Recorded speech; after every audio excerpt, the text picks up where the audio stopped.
அங்கே நடந்து வர காட்சி, அந்த பிஜிஎம்மில் வரக்கூடிய அந்த யானை பிளறுற மாதிரி சவுண்ட் இருக்குல்ல, ஸோ அதை வச்சு நம்ம ஒரு கன்க்ளூஷன் வர முடியும். அது வந்து அப்போ அந்த 2 பவுன் நகைக்காகவே வந்து ஒரு ஃப்ராடு, ஒரு மோசடி பண்ணக்கூடிய நபர்கள் வந்து நாளைக்கு எப்படி அரசியல் கட்சியில் வந்துட்டாங்கன்னா உண்மையாக இருப்பாங்கன்னு கேட்குறாரு. ஒரு நடிகராக இருக்க வரைக்கும் எனக்கு பிரச்சனையே, நான் அவருடைய ரசிகனாக இருந்துட்டு போகிறதா எனக்கு எந்த சிக்கலும் இல்லை. ஆனால் ஒரு தொண்டனாக மாறணும் அல்லது வந்து கேட்டால் ஒரு வாக்காளராக மாறி அவர் வாக்களிக்கணும்னா அவர் நிறுத்தக்கூடியவங்க எப்படி உங்கள் நல்லவங்களாக இருப்பாங்கன்ற ரொம்ப யதார்த்தமான நியாயமான கேள்வி அது. விஷம் வந்து ஒரு ஸ்பூனில் கொடுக்குறாருன்னு வச்சுங்க விஜய், ஓகே சார் ஸ்பூனில் சாப்பிட்றேன், நீங்கள் டம்ளரில் கொடுத்தா நான் சாப்பிட மாட்டேன், ஒரு ஸ்பூனில் கொடுங்க. இல்லை நான் நீங்கள் கையிலே வச்சுங்க ஸ்பூனை, நான் தொட்டு நக்கிக்கிறேன்னு சொல்ல முடியுமா? விஷம்தான். அது வழங்கப்பட்டது லஞ்சம். எதுக்காக அந்த அது 1 பவுன் நகையாக இருக்கட்டும், அறிவு கட்டவனே விஜய் எதுக்காக உங்களுக்கு கொடுத்தாருன்னா ஒரு பிராண்டாக கிரியேட் ஆகணும். பத்திரிகையாளருக்கு வந்து பணம் கொடுக்குறான்னு சொன்னால் எதுக்காக கொடுப்பான்? விடாகண்டம் கொடாகண்டம் கதை தான். இவன் ஒருத்தனை ஏமாத்துறான், அவன் இவனை ஏமாத்துறான், நீங்கள் இவனை ஏமாத்துறீங்க. என்ன ஏமாத்துறீங்க கேட்டால் என்னன்னா கேட்டால் நீங்கள் பிராண்டு, நீங்கள் சூப்பர் ஸ்டார் இன்னும் ஏமாற்றி தான் இருக்கீங்க அவனை, அவங்ககிட்ட கோல்டு காயின் வாங்குறதுக்கு. ஆனால் உண்மை என்னன்னு மக்களுக்கு தெரியாதா? நீங்கள் கூப்பிட்டா போய் காலைல விழுந்து காலை நக்கிற நிலைமையில் தானே இருக்கிறீங்க. அப்புறம் என்னன்னு கேட்டால் அவர் கூப்பிட்டாராம் விஜய், இவங்க நான் வந்து இல்லைங்க நான் வரவே மாட்டேன், நான் போயிடுறேங்கன்னு சொன்னேன். அதுக்கப்புறம் இவரை வலுக்கட்டாயமாக இழுத்துன்னு போனாங்க. நீங்கள் நிற்கிற பொசிஷனே தெரியுது இல்லை சார்? வணக்கம் சார். வணக்கம் சார். வணக்கம் சார். சமீபத்தில் குட் பேட் அக்லி படத்துடைய ஒரு சின்னதாக ஒரு ப்ரோமோ ரிலீஸ் ஆச்சு. அதில் அஜித்தை கூட காட்டல, த்ரிஷாவுடைய கேரக்டர் நேம் இதுதான் அப்படின்ற மாதிரி வந்து வெளியிட்டிருக்காங்க. நீங்கள் பார்த்துருப்பீங்க. எப்படி பார்க்குறீங்க இது நிகழ்வை? ஒரு யானை பிளறுற சவுண்டு கேட்டுதா, அதுதான் அஜித். அந்த காட்சி வந்து நான் யூகிக்கிறேன். அந்த நடந்து வர காட்சி இருக்குல்ல, நடந்து வர மாதிரி இருக்குது அந்த காட்சி. அவங்க கீழே இருந்து அவங்க மேலே பார்க்குற மாதிரியும், அங்கே நடந்து வர காட்சி, அந்த பிஜிஎம்மில் வரக்கூடிய அந்த யானை பிளறுற மாதிரி சவுண்ட் இருக்குல்ல, ஸோ அதை வச்சு நம்ம ஒரு கன்க்ளூஷன் வர முடியும். அது வந்து அஜித் நடந்து வர்றதை அவங்க பார்க்குறாங்கன்ற மாதிரி சொல்ல முடியும். அதுதான் எனக்கு தெரிஞ்ச வரைக்கும் நான் பார்க்குறது. அநேக பேருடைய பார்வையும் அப்படி தான் இருக்கும்னு நான் நினைக்கிறேன். அஜித் நடந்து வர காட்சி, அதை வந்து இவங்க வந்து ஒரு மருட்சியோடு பார்க்குற மாதிரி, த்ரிஷா பார்க்குற மாதிரி இருக்குது. சில மணித்துளியே வரக்கூடிய இந்த காட்சி, நிமிடங்கள் கூட நொடிகளில் வரக்கூடிய காட்சி தான். அதிலே நம்ம உணர முடியுது அது வந்து அஜித் நடந்து வர காட்சி தான் சொல்லிட்டு. சார், சமீபத்தில் இன்னொரு செய்தியும் ஒன்று பரவிட்டு இருக்கு. என்னென்னா 20 வருடங்களுக்கு மேலாக விஜயோட ரசிகர் மன்றத்தில் இருந்த ஒரு நபர் வந்து வெளியில் வந்து பேட்டி கொடுத்துருக்காரு. நீங்கள் அந்த வீடியோ பார்த்துருப்பீங்க சார். ரொம்ப வைரலாக பரவிட்டு இருக்கு. உண்மையிலே ரொம்ப நியாயமான ஒரு பார்வை சார். அந்த தம்பி பேசுனது வந்து அவர் எவ்வளோ அழகாக பொறுமையாக சொல்கிறாரு பார்த்தீங்களா? அவர் சொன்னதுக்கும் நீங்கள் கமல் சொன்னதுக்கும் ஒப்பிட்டு பார்க்கலாம். முதல்ல அவர் சொன்னது என்னென்னு பார்ப்போம். அவர் என்ன சொல்கிறாருன்னா, விஜய் எங்களுக்கு பிடிக்கும், விஜயோட ரசிகர் நான், விஜய் எனக்கு பிடிக்கும், விஜய் நல்லவர், ஆனால் அவர் கட்சியில் நிறுத்தக்கூடிய அந்த நிர்வாகிகள் இருக்கிறாங்கல்ல, அந்த உதாரணத்துக்கு இப்போ வந்து மாவட்ட செயலராக இருக்கட்டும் அல்லது மாவட்ட நிர்வாகிகள் யாராவது இருக்கட்டும் அல்லது வந்து அவங்களே கூட சட்டமன்ற உறுப்பினராக கூட தேர்வு செய்யட்டும், அவங்க எப்படி நல்லவங்களாக இருப்பாங்க அப்படின்னு ஒரு கேள்வி வைக்கிறார். இதுதான் ரொம்ப ரொம்ப முக்கியம். ஒரு நடிகராக இருக்கும்போது நான் ரசிகராக இருக்கிறன்னும் போது அப்போ மற்றவர்களை பற்றி நான் கவலைப்பட வேண்டியதில்லை. விஜய் அவர்கள் மட்டுமே நான் வந்து பார்க்கணும். ஆனால் ஒரு அரசியல் கட்சியில் வரும்போது கேட்டால் அவருக்கு கூட இருக்கிற அத்தனை நிர்வாகிகளும் நான் யாருன்றதை பார்க்கணும்ல, அவங்களாம் எப்படி நல்லவங்களாக இருப்பாங்கன்னு நான் நம்ப முடியும். அதுக்கு ஒரு உதாரணத்தையும் சொல்கிறார் அந்த தம்பி. ரொம்ப அழகான ஒரு உதாரணம். என்ன சொல்கிறாருன்னா, அவர் வந்து இலவசமாக திருமணங்களை பண்ணி வச்சுருக்கிறாரு விஜய். அப்போது அந்த திருமணத்தை வந்து பார்த்திங்கன்னா 2 பவுன் தாலிக்காக வந்து மனைவிகளே கொண்டு வந்து மறுபடியும் தாலி கட்டினவங்களாம் இருக்கிறாங்க. அது எவ்வளோ பெரிய விஷயம் பாருங்கள். இது வந்து விஜய்க்கு தெரியுமான்றது தெரில. அந்த தம்பி அவ்வளோ அழகாக சொல்கிறாரு. ஒரு விஜய் அவர்கள் இலவசமாக திருமணம் பண்ணி வைக்கணுன்றது அவரோட நல்ல மனசு, நல்ல எண்ணம். ஆனால் அதுக்கு வந்து கொண்டு வந்து அவங்க வந்து பார்த்திங்கன்னா அந்த நிர்வாகிகள் அவங்களுடைய மனைவியே கொண்டு வந்து மறுபடியும் தாலி கட்டினாங்க அந்த 2 பவுன் நகைக்காக. அப்போ அவங்க எப்படி நேர்மையானவங்களாக இருப்பாங்கன்னு ஒரு கேள்வி வைக்கிறார். ரொம்ப ரொம்ப நியாயமான ஒரு கேள்வி. அவர் ஒன்று கூட என்னமோ சொல்ல போகிறாருன்னு நம்ம பார்த்தோம்னா அவ்வளோ நிதானமாக பொறுமையாக அவர் சொல்லக்கூடிய என்ன கேட்டிங்கன்னா, விஜய் அவர்கள் நல்லவர், விஜய் ஒரு திருமணம் பண்ணி வைக்கிறார், அந்த திருமணத்துக்கு யார் வந்து அந்த திருமணத்துக்கு வந்து கேட்டால் ஏழைங்களை கொண்டு வந்து ஒரு கல்யாணம் நடத்தி வைக்கிறது தான் சரியாக இருக்கும். ஆனால் அந்த மாவட்ட நிர்வாகிகள் என்ன செய்கிறாங்கன்னா அவங்களுடைய மனைவியை மீண்டும் கூப்பிட்டு வந்து அங்கே வந்து தாலி கட்டுறாங்க அந்த 2 பவுன் நகைக்காக. அப்போ அந்த 2 பவுன் நகைக்காகவே வந்து ஒரு ஃப்ராடு ஒரு மோசடி பண்ணக்கூடிய நபர்கள் வந்து நாளைக்கு எப்படி அரசியல் கட்சியில் வந்துட்டாங்கன்னா உண்மையாக இருப்பாங்கன்னு கேட்குறாரு. ரொம்ப நியாயமான ஒரு கேள்வி சார் அது. இந்த கேள்வியோட இன்னொரு விஷயத்தை நம்ம ஒப்பிட்டு பார்க்க வேண்டியது இருக்குது. உண்மையாக அந்த தம்பி பேசுனதை வந்து நம்ம கவனத்தில் எடுத்துக்கிறோம். ரொம்ப ரொம்ப நியாயமான வார்த்தை கேட்டால் விஜய் நல்லவர். விஜய் வந்து நாமினேட் பண்ணக்கூடிய நியமனம் செய்யக்கூடிய நபர்கள் அவங்க நேர்மையானவங்க எப்படி சொல்ல முடியும்? அது உதாரணத்துக்கு இப்படியே கூட நம்ம எடுத்துக்க முடியும். விஜய் நல்லவர், புஷியானது எப்படி நல்லவராக இருப்பார்? அப்படி அது அந்த கேள்வி கூட நமக்கு வைக்கலாம்.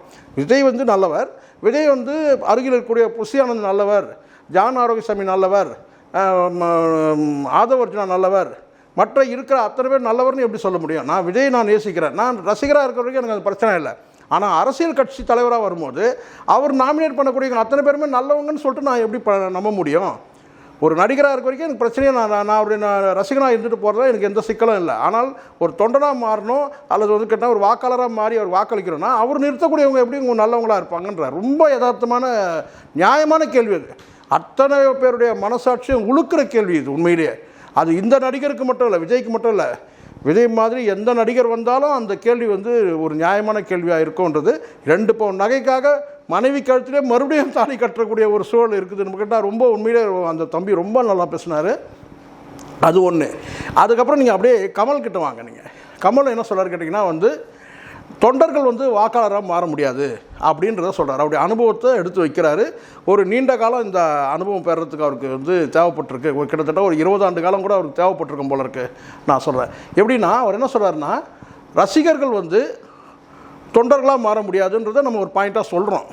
அது அவர் இன்னொரு ஒரு படி மேலே போய் சொல்கிறார். என்ன சொல்கிறாருன்னா ரசிகர்கள் வாக்காளர்களாக மாற முடியாது, தொண்டர்களோட மாறி விஜய் என்ன சொல்கிறாரோ அப்போ அந்த இடத்த கூட்டுங்க, இந்த இடத்துல பெருக்குங்க, இந்த இடத்துல வந்து கட்டினா கல்யாணம் பண்ணி வைங்க, இந்த இடத்துல பண்ணுங்கன்னா கூட அது வந்து ரசிகர்கள் வந்து தொண்டர்களாக மாறலாம், விஜய்க்கு தொண்டு செய்கிறவங்களாம் மாறலாம், விஜய் சொல்லக்கூடியதை வந்து செய்யக்கூடிய நபர்களாக மாறலாம். ஆனால் வாக்காளர்களாக மாற முடியாது அப்படின்ற ஒரு வாதத்தை வந்து கமல் வைக்கிறார். ரசிகர்களாக இருப்பாங்க, அவங்க வாக்காளர்களாக மாற்றுறதுன்றது கஷ்டம், நமக்கு வாக்கு போட வந்து வாக்களிக்கக்கூடிய வந்து வாக்காளர்களாக மாற்ற முடியாதுன்றதை தெளிவாக வைக்கிறார். அது நேரடியாக வந்து விஜய்க்கு தான் அது இந்த சூழலுக்கு பொருந்துற மாதிரி இருக்குது. அவருக்கே அது பொருந்தும். ஆனால் அவர் இன்றைக்கி சொல்லக்கூடிய வார்த்தை கேட்டால் இன்னும் ஒரு கட்சியை கலைக்கலை. அந்த கட்சியில் வந்து பார்த்தா ரசிகர்களாக இருக்கிறாங்க. இது அனுபவத்தில் அவர் சொல்லக்கூடிய வார்த்தையாக நம்ம எடுத்துக்கணும். அப்படி தான் இதை நான் பார்க்குறேன்.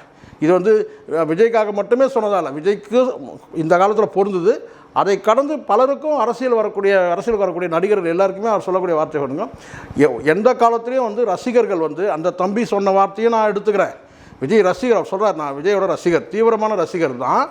ஆனால் நான் வந்து பார்த்தேன் அதில் இருக்கிற நிர்வாகிகளே அவங்க மனைவியை கூட்டு வந்து 2 பவுன் நகைக்காக வந்து மீண்டும் கல்யாணம் பண்ணாங்கன்னு சொல்கிறாரு.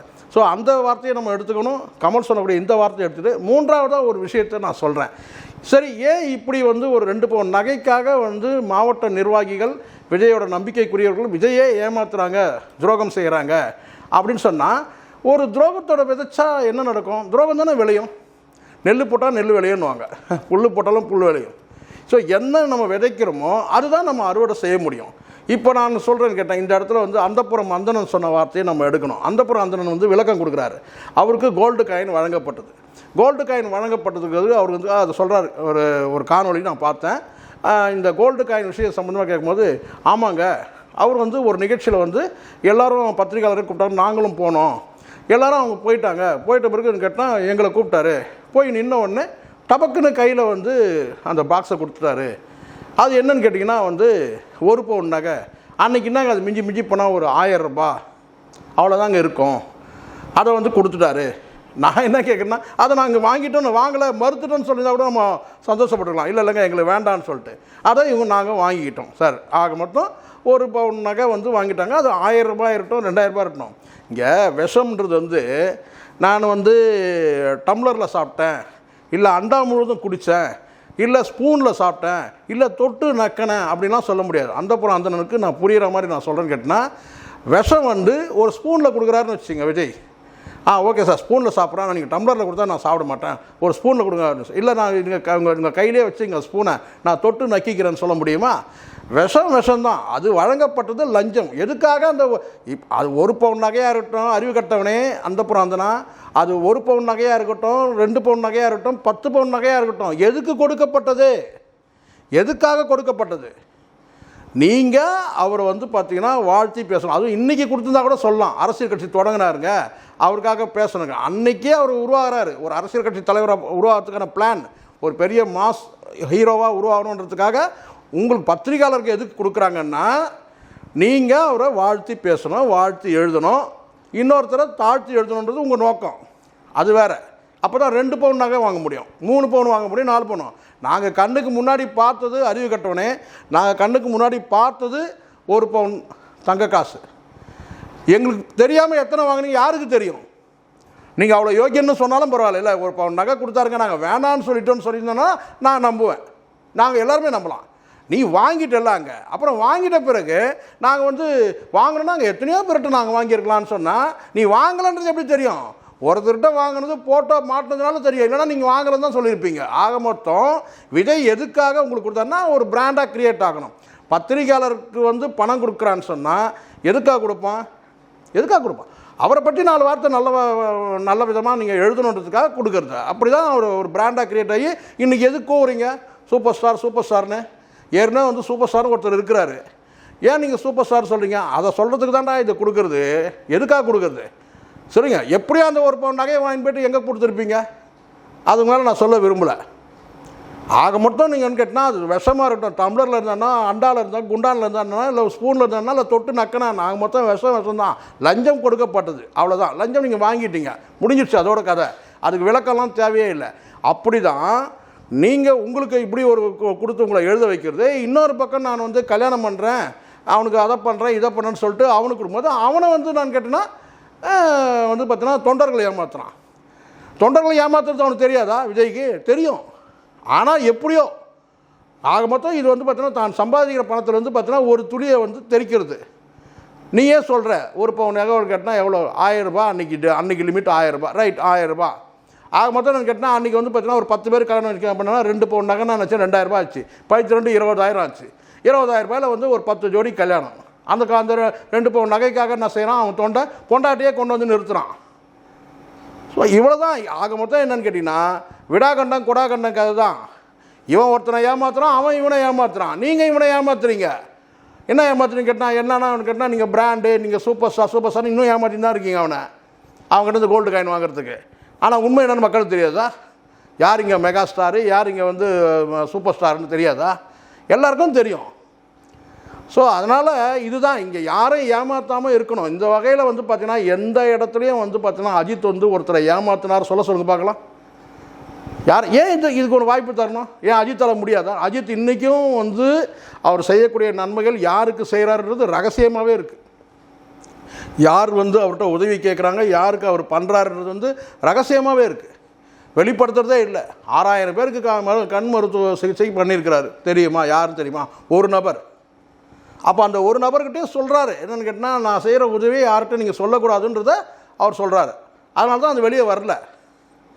வரும், ஒரு நாள் வரும், வெடித்து வெளியே வரும். இவ்வளோ பேர் வந்து சொல்லுவாங்க எனக்கு எப்படி விஜயகாந்த் எப்படி சொல்கிறாங்களோ, புனித் ராஜ்குமார் எப்படி சொல்கிறாங்களோ, அந்த மாதிரி ஒரு காலத்தில் சொல்லுவாங்க. அது அவர் வந்து இப்போ சொல்ல வேணான்னு நினைக்கிறார். அதுதான் ஒரு கை செய்கிற உதவி இன்னொரு கைக்கு தெரியக்கூடாதுன்றது. அதுதான் இதெல்லாம் ஆதாய நோக்கத்துக்காக பண்ணுறது. 2 பவுன் நகை கொடுத்து வந்து கல்யாணம் பண்ணி வைக்கிறேன்னு சொல்கிறது, அவனுங்க வந்து இவரை ஏமாத்துறது. ஒரு பக்கம் 1 பவுன் நகையை வாங்கிக்கிட்டு நான் வந்து சூப்பர் ஸ்டாராக நான் வந்து பேசுகிறேன், டிவியில் பேசுகிறேன். இப்போ தெரியுதுல்ல உங்களோட இந்த வெளிச்சம். நீங்கள் அந்த 1 பவுன் நகை வாங்கினது, விஜய்கிட்ட வாங்கினது நான் சொன்ன பிறகு தாண்டா வெளியே வந்தது. இன்றைக்கி நீ ஒத்துக்கிற பற்றியா? ஆமாம் நாங்கள் வாங்கினோம் அப்படின்ட்டு. அதுதான் எனக்கு கிடைச்ச வெற்றி. கோல்டு காயின் பன்னாடைகள் சொல்லும் போது அத்தனை பேரும் இன்றைக்கி வந்து நான் சொல்லக்கூடிய அத்தனை வார்த்தையும் நான் சொல்கிறேன். காரணம் என்ன? வெட்ட வெளிச்சம் ஆயிடுச்சு, அம்பலப்படுத்துகிறேன். இன்னும் பல விஷயங்கள் அம்பலமாக போகுது, அடுத்தடுத்து வந்துக்கிட்டே இருக்குது செய்தி. பொறுத்திருந்து பாருங்கள். இங்கே விஜயும் நேர்மையான நபர் கிடையாது, விஜய்க்கு ஆதரவாக செயல்படக்கூடிய அந்த மாவட்ட நிர்வாகிகளும் நேர்மையானவங்க கிடையாது, இன்னொரு பக்கம் வந்து பார்த்தீங்கன்னா வந்து நீங்கள வந்து விஜய் வந்து பார்த்தீங்கன்னா சூப்பர் ஸ்டார்னு கத்துறீங்கல்ல, அதுக்கு பின்னாடியும் வந்து பார்த்தீங்கன்னா கோல்டு காயின். ஆக இங்கே 3 தரப்புலையுமே நேர்மை இல்லைன்றது தான் இந்த காணொலியில் நான் சொல்ல வர்றது. சார், நீங்கள் இந்த விஷயத்தை சொல்லும்போது தான் ஒரு கேள்வியை கேட்க தோணுது. என்னென்னா, அவரே வந்து சொல்லியிருக்காரு, விஜய் வந்து அவங்க எங்கே இருக்காங்க, அவங்க நான் பார்க்காம போக மாட்டேன் அப்படின்ற மாதிரி சொன்னதாக ஒரு செய்தி சொல்கிறாரு. இருக்கிறது பட்னா ஆக மொத்தம் நீங்கள் போயிட்டு சோத்துக்கு போயிட்டீங்க, அங்கே போய் உட்காந்து சோத்தையும் தின்னுட்டுன்னு கேட்டால் விஜய் எல்லாரையும் வந்து பார்த்தீங்கன்னா வந்து எப்போ நம்மளை கூப்பிட போகிறாருன்னு காத்துக்கிட்டு இருக்கிறீங்க. அதுக்கப்புறம் ரியாஸ் வந்து கூப்பிட்டாராம், இவர் வந்து இல்லைங்க நான் வர முடியாதுங்க. நீங்கள் கூப்பிட்டா போய் காலை விழுந்து காலை நக்கிற நிலைமையில் தானே இருக்கிறீங்க. அப்புறம் என்னன்னு கேட்டால் அவர் கூப்பிட்டாராம் விஜய், இவங்க நான் வந்து இல்லைங்க நான் வரவே மாட்டேன் நான் போயிடுறேங்கன்னு சொன்னேன். அதுக்கப்புறம் இவரை வலுக்கட்டாயமாக இழுத்துன்னு போனாங்க. நீங்கள் நிற்கிற பொசிஷனே தெரியுதில்ல, விஜய் முன்னாடி நீங்கள் நிற்கிற பொசிஷனை பார்த்தா நீங்கள் ஏதோ நான் வரமாட்டேன்னு சொல்லி சொன்ன மாதிரிலாம் ஒரு வேண்டா விருப்பா போன மாதிரிலாம் இல்லையே. அங்கே போனாலே வந்து பார்த்தீங்கன்னா அவன் என்ன சொல்கிறான்னு அப்படியே குனிஞ்சு கேட்குறீங்கல்ல. அவர் போய் நின்னோடனே உடனே டப்புன்னு கொடுத்துட்டாராம். அது ஏண்டா நான் கேட்குறேன், வந்து நெருப்பு போட்டால் என்ன பண்ணுவீங்க? அவர் கொடுத்தாராம் அந்த கோல்டு காயினை, அதை டப்புன்னு அந்த பாக்ஸை கொடுத்த உடனே அப்படியே வாங்கிட்டீங்க. ஏன்னா நம்புற மாதிரி இருக்கா? மொத்தம் கோல்டு காயினுக்காக நீங்கள் அலையிறீங்கன்றது தெரிஞ்சிடுச்சு. இதில் வேறு ஒரு ஸ்டெப்பு மேலே போகிறீங்க. என்னன்னு கேட்டால், இன்னொரு நடிகை கூட வந்து எங்களை பற்றி பேசாமல் இருக்கிறதுக்கு இது எவ்வளோ பெரிய வந்து பச்சை துரோகம் பாருங்கள். அந்த அம்மா வந்து கேட்டால் எங்களை பேசாமல் இருக்கிறதுக்கு வந்து நான் வந்து உங்களுக்கு நான் வந்து ஏதாவது செய்கிறேங்கன்னு சொன்னாங்களாம். இவங்களை பற்றி வண்டியாக வந்துக்கிட்டு இருக்குது, பக்கமாக கொடுத்துட்டுருக்குறானுங்க. அதெல்லாம் நம்ம வந்து வெளிப்படுத்தக்கூடாது. நான் நாகரிகமாக இருக்கிறேன். நான் எல்லாம் எத்தனை கதை வருது. நீங்கள் வந்து பார்த்தீங்கன்னா நீங்கள் ஆட்டையை போடுறீங்க, பிளாக்மெயிலராக செயல்படுறீங்க. அந்தப்புறம் அந்தனன் பீலா விஸ்மி ஒரு பிளாக்மெயிலர். அவங்க போட்ட வீடியோவே அதுக்கு எவிடன்ஸ். நீங்கள் முடிஞ்சால் வந்து பார்த்தீங்கன்னா நீங்கள் எங்கே வேணாலும் போங்கடா. நான் சொல்கிறேன், நீங்கள் 2 பேரும் வந்து பார்த்தீங்கன்னா 3 பேருமே என்னால் சொல்ல முடியும், சரிங்களா? அந்த 3வது நபரை நம்ம கணக்கில் வைக்கிறதில்ல. நீங்கள் தான் இயக்குறீங்க, அவன் சம்பளத்துக்கு வேலை செய்கிறான் அவங்கள்ட்ட, அவ்வளோதான். நான் சொல்கிறேன், நீங்கள் வந்து ஃப்ராடு, நீங்கள் 420 என்னால் சொல்ல முடியும். அதுக்கான நிறைய எவிடன்ஸு என்கிட்ட இருக்குது. சும்மா அதெல்லாம் வந்து பார்த்தீங்கன்னா கோல்டு காயின் நீங்களே சொல்கிறீங்களா, கோல்டு எதுக்குடா வாங்கினீங்க கோல்டு காயின்னு? நீங்கள் என்ன சொல்லணும், நேர்மையானதா சார் தயவு செஞ்சு இதெல்லாம் வேண்டாம் சார் சொல்லிடணும்ல.